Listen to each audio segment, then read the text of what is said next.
We're back at it again tomorrow, going to Williams Arena. I was just talking to Cassie on the phone, and I said, "Did you play in Williams Arena?" And he said, "You mean the one with the floor way up?" I said, "That's the same place."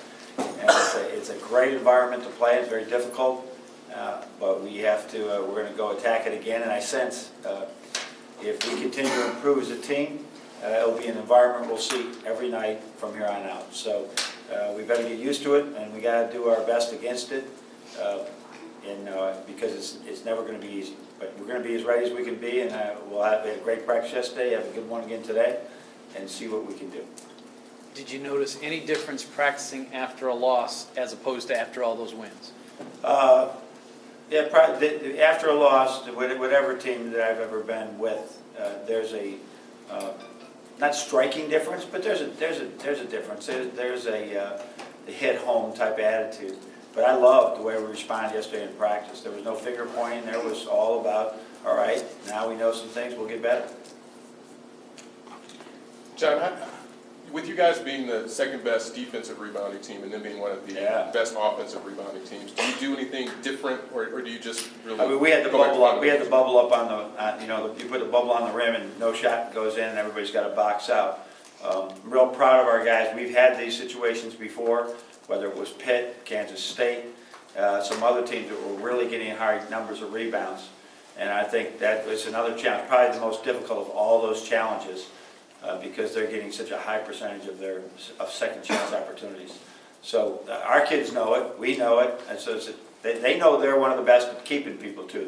They're aware of that, and we're very proud of that. So I said, let's keep that percentage where it's been for us. No change in the starting lineup, though. No change. John, you mentioned the environment, obviously, but obviously with loud, Sunday it'll be loud again. Was there a discussion earlier in this one to say, okay, young guys, you saw it once, now you're going to see it again? I don't think it's as much about the loud. It's about the quickness and the intensity and the speed that some of the teams in the Big Ten have, and Minnesota's no different. I don't think we saw that in the road at Northwestern. So yes, is it a combination of being on the road and having 18,000 haters? That's an element. There's no question about it. But it's more about the speed and the length and the quickness and the strength, especially if they're experienced teams. Like Ohio is fairly experienced. Minnesota is really experienced. So that is the bigger combination, I feel. On your left, Everett. You said against Ohio State, Deshaun Thomas was one of those guys who's matchup problem, big guy in the league. Do you see anybody like that on Minnesota who's going to cause some of the same problems? Well, Mbagwe causes the problems just because he's such a tremendous rebounder, shot blocker, dunker, the whole deal. I mean, he doesn't need much space. He operates really well in small spaces.